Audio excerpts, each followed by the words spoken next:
The Dallas Cowboys lose a heartbreaker in Detroit. We'll break it down next.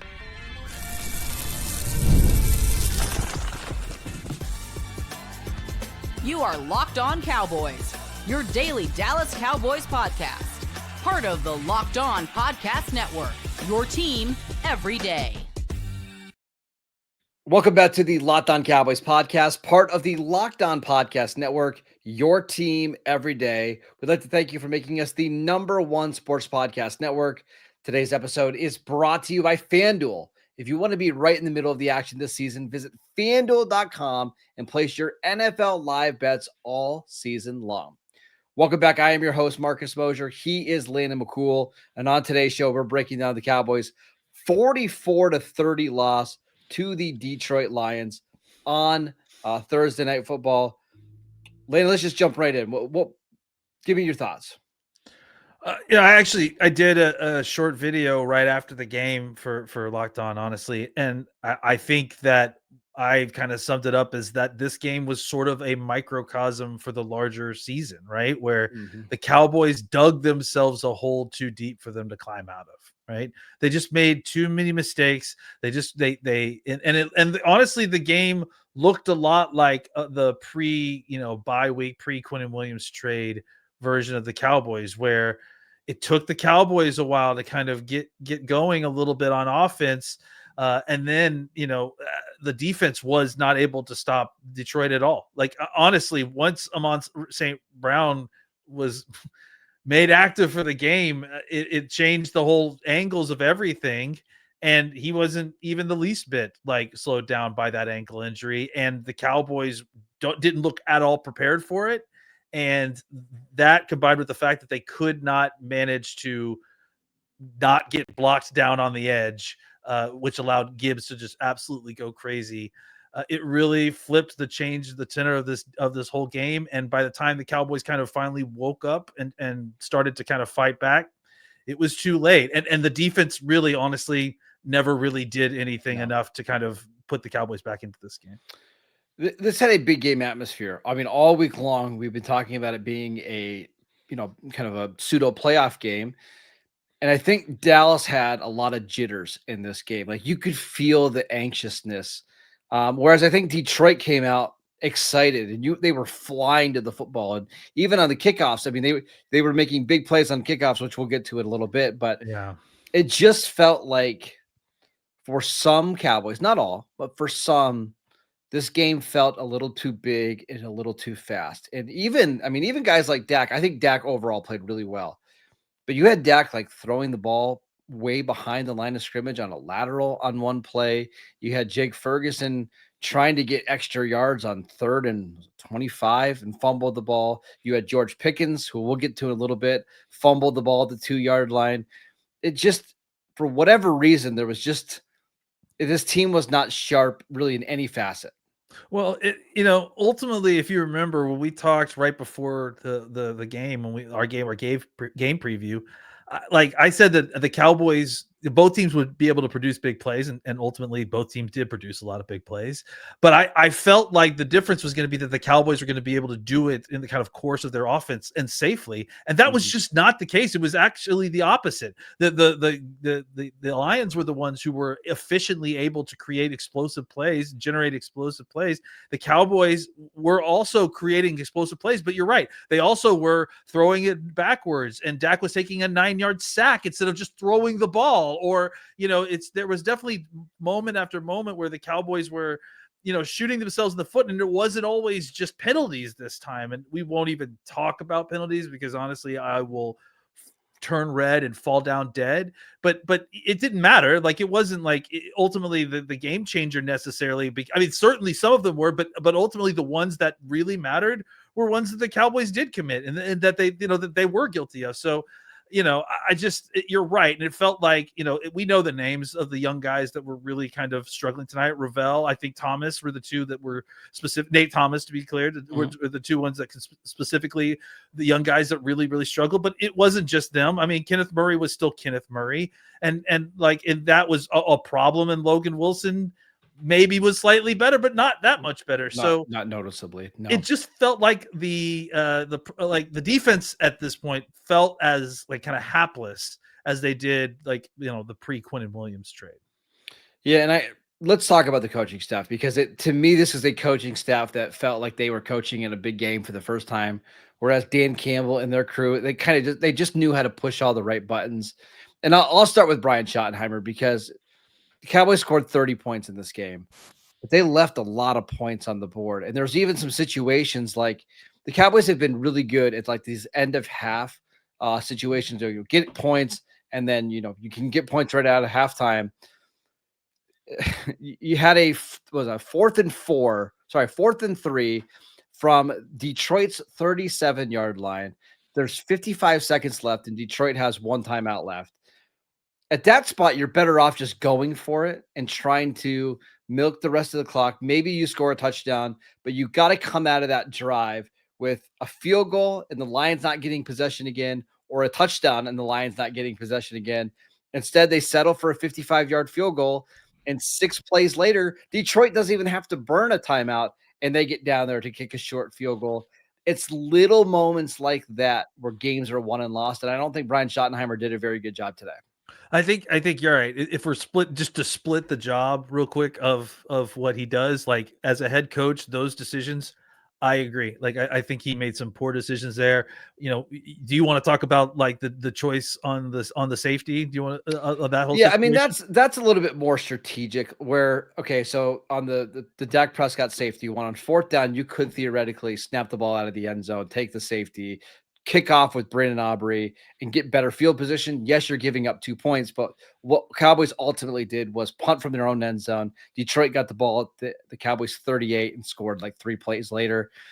That's some strategy that we could discuss, but I think there's some things like more obvious, right? Like 4th and 3 at the end of the game after the Jake Ferguson penalty that we're not going to get to, but go for it, right? You're going to need 2 scores anyways. It's much easier to get a field goal. You're right down in there, where you could score a touchdown.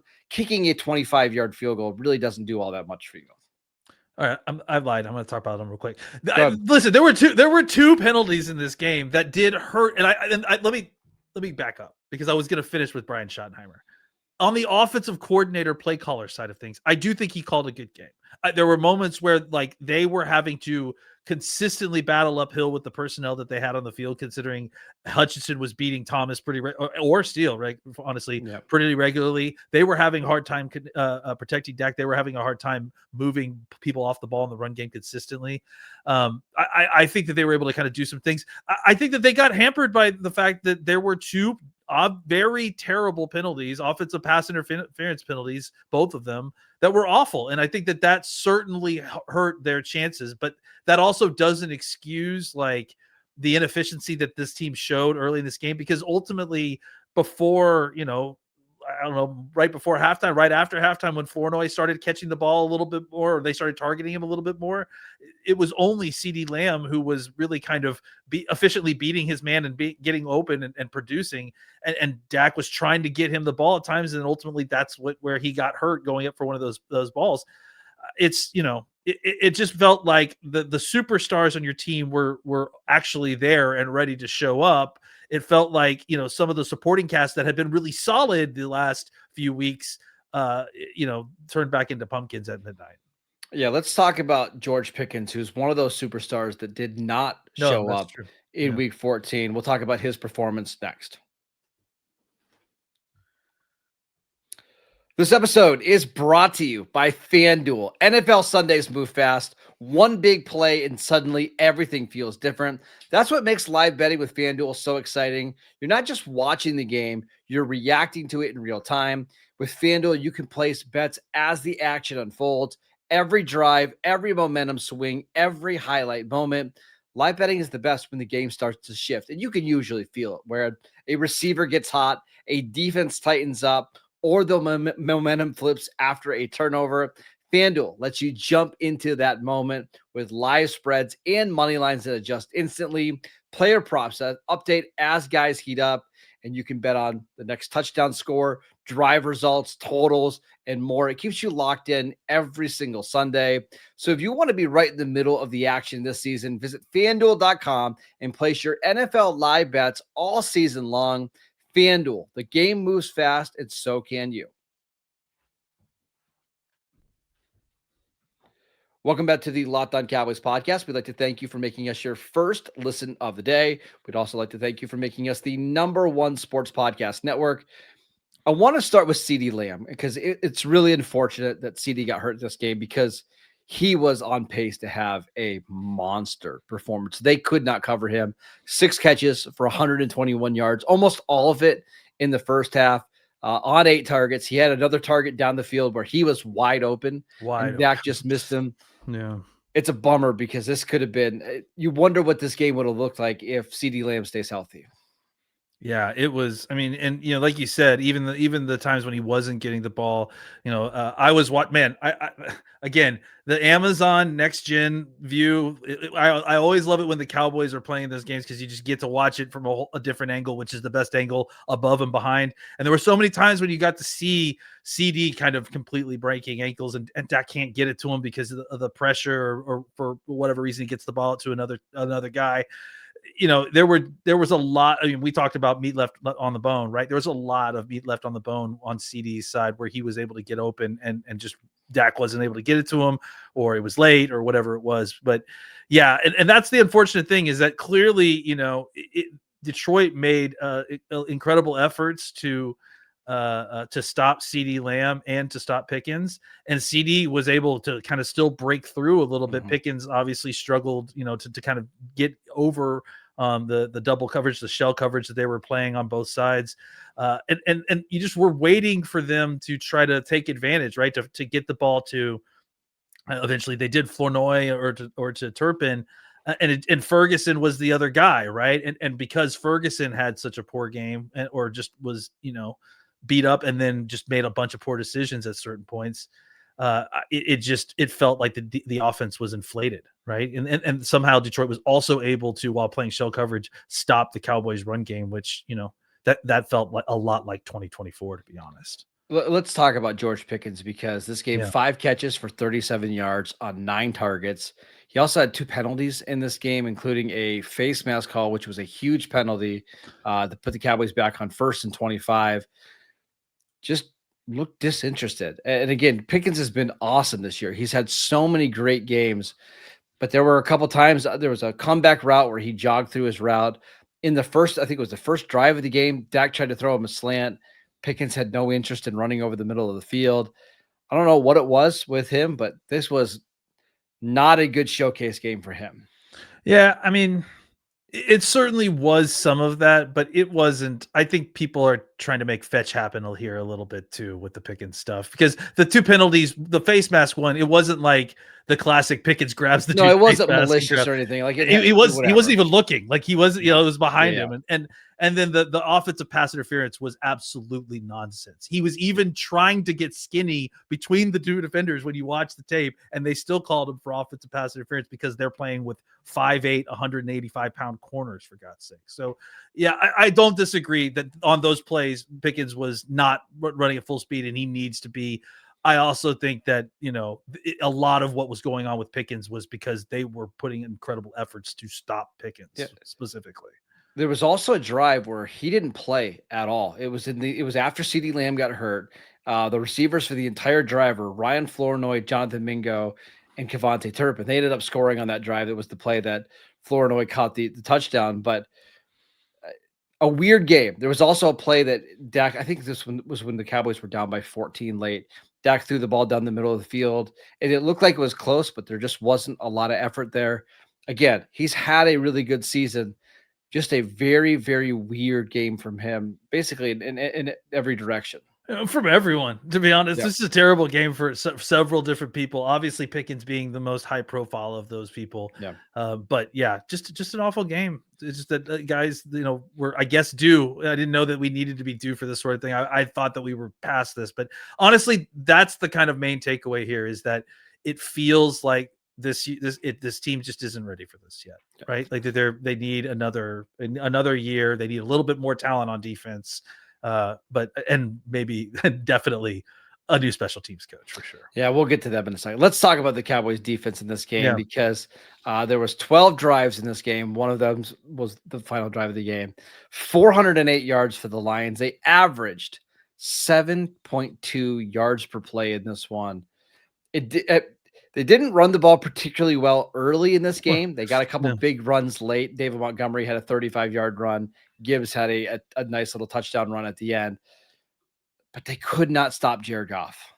Yeah, and Jared Goff was incredibly efficient, was getting the ball out of his hands quickly, and honestly, not even that quickly at times. Like the Cowboys were not able to kind of break through despite the injuries in the middle of this offensive line. The Cowboys weren't getting the pressure that they had gotten previously, inside, and they were missing the Clowney, who had gotten some of the most sacks the Cowboys had gotten in the last few weeks.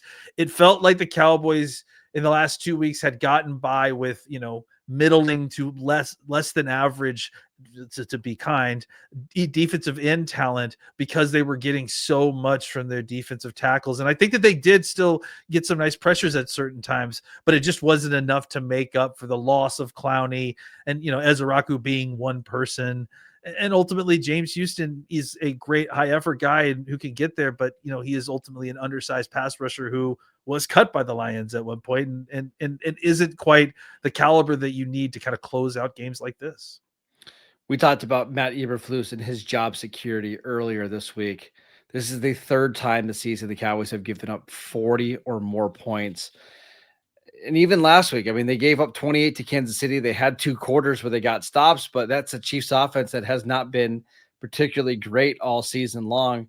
It just doesn't feel like – it felt like for a couple of weeks they were making progress. Then again, they played the Eagles and the Raiders, 2 offenses that are not playing particularly well right now. I don't know how to feel about this defense. It feels like we're right back to where we were, pre-Quinton Williams trade, and that's incredibly depressing.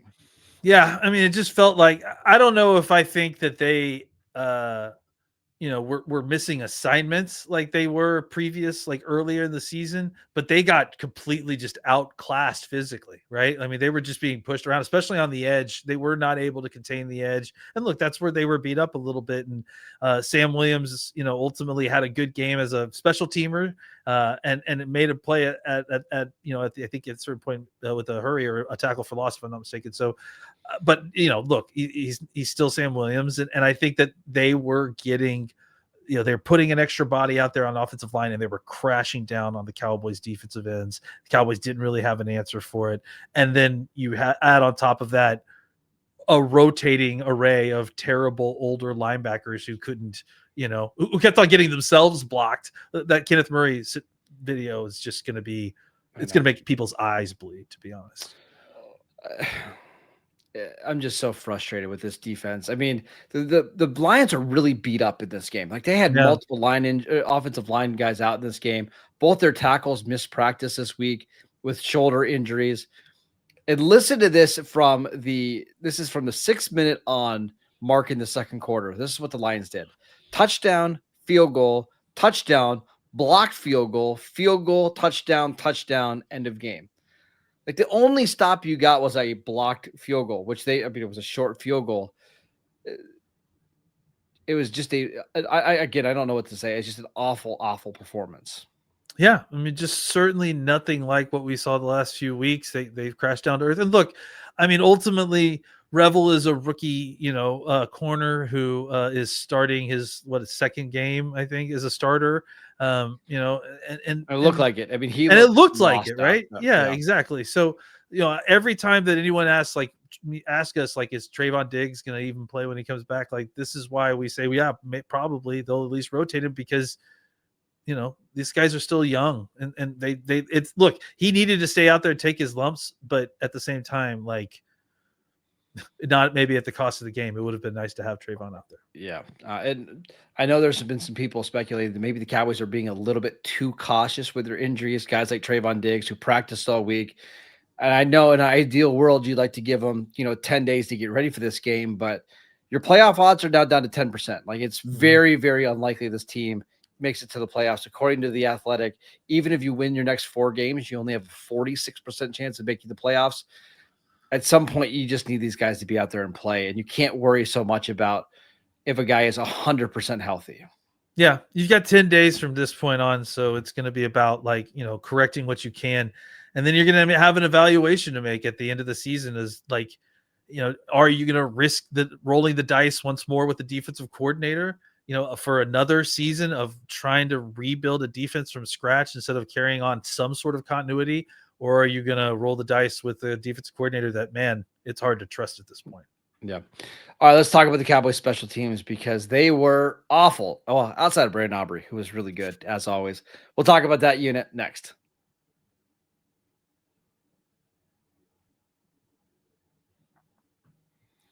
Welcome back to the Locked On Cowboys podcast. We'd like to thank you for making us your first listen every single day. For your second listen, check out the Locked On NFL podcast. 2 shows every single day. 1 in the morning with Tyler Rowland, 1 in the afternoon with Tony Wiggins, available wherever you get your podcasts. All right, Landon, let's talk about the Cowboys coverage units because that's what we're really talking about here.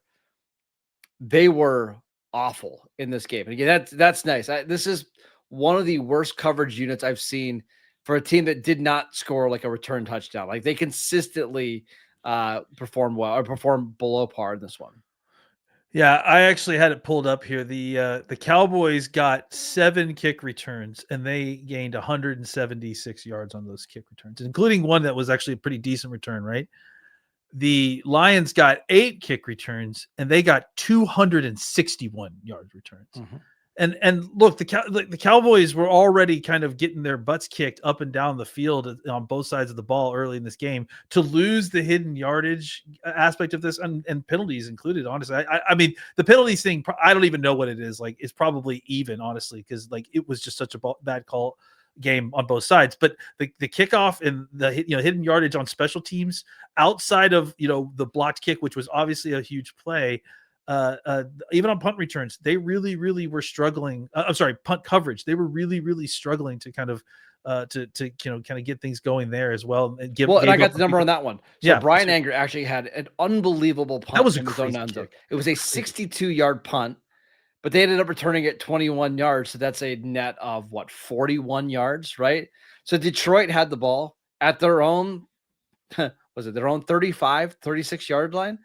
And it's like, you have your punter does everything possible to get you out of a bad spot, and your coverage units can't do anything. And that's what I think makes me the most frustrated about Sorensen specifically is that, look, you've got 2 of the best at the business, punter and kicker, on your team, right? And you're completely screwing up an aspect of their game by not having the either not calling the right thing or not having the coverage correct. And here's where I get really, really mad. Is they gave up a 49-yard return, or right after the field goal, after the Cowboys hit the field to cut it to a 1-score game late.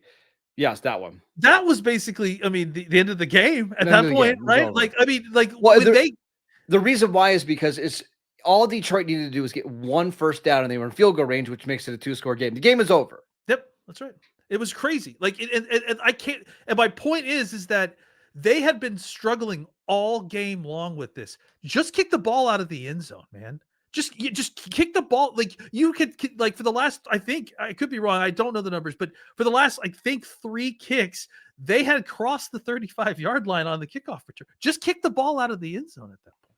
Like it's just ridiculous, man. Well, not only that, it saves you time, right? Because you don't have these long returns. Maybe it buys you another play. I mean, who knows? It was an awful unit. And this is why Nick Sorensen didn't end up lasting very long in San Francisco as a special teams coordinator, because his coverage units were awful. Now, I got to say, they did block a field goal.